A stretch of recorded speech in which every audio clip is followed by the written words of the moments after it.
reconsidering a plan to put their second headquarters in New York City.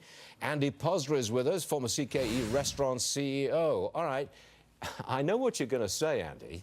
You're going to say, if Amazon doesn't want to go to New York City, they should go to Tennessee. I take it that's where you are now. So tell us, I know that Tennessee is the preferred retirement capital of America.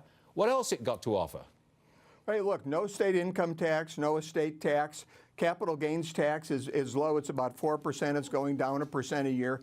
Very business-friendly environment here. It's why I moved CKE restaurants here back in 2016 and 17 before I retired. This is a great state to do business. Jeff Bezos should open. They're already going to open an office here. It didn't get as much publicity, but in addition to Arlington and New York, they're opening a 5,000-person office here in Nashville. Expanded. We love profitable companies here. We love companies that create business. You won't have Alexandria Ocasio-Cortez in your backyard. You won't have Bill de Blasio as the mayor. Your people won't have to pay, 50% of whatever they make in taxes. Come to Tennessee. We'd love to have you. That's a pretty strong push there. However, what would Tennessee give to Amazon?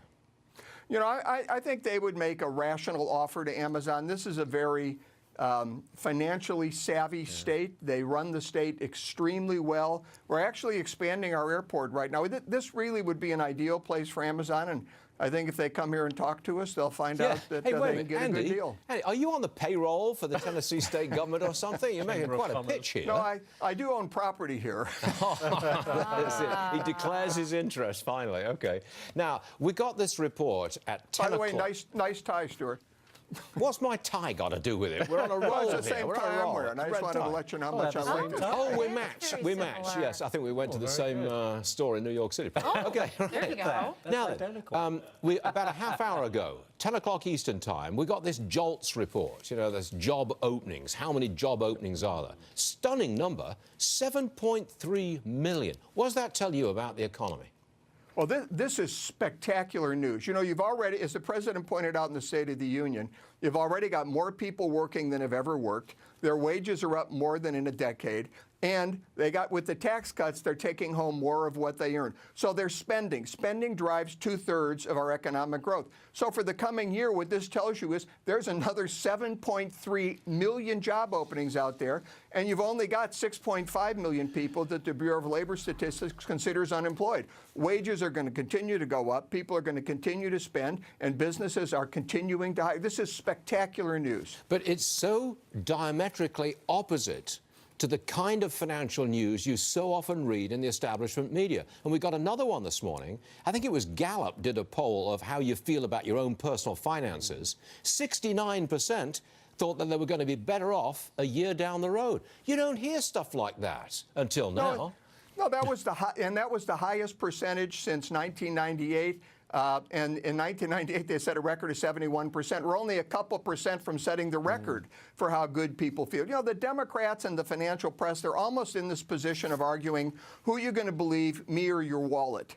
And obviously, given the Gallup poll, people are believing their wallets. They know they're better off.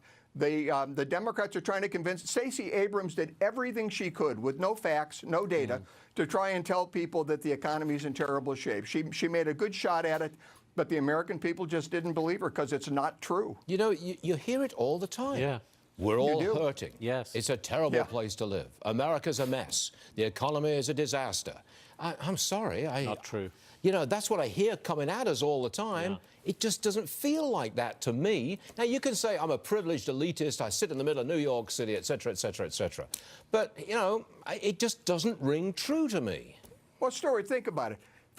This year, we not only hit a 50-year low in the unemployment rate, but the unemployment rate for African Americans, Hispanics, Asians, women, teenagers, people with disabilities, and veterans all hit or almost hit historic lows. We are in an incredible time economically. The president was absolutely right to say that in the State of the Union. And the Gallup poll shows people understand it. Americans understand what's happening. You're all right there, Andrew. You really are. Thanks for joining us. You make it all feel better. Thank you very much, My pleasure. All right. Now let's get to Bill Gates.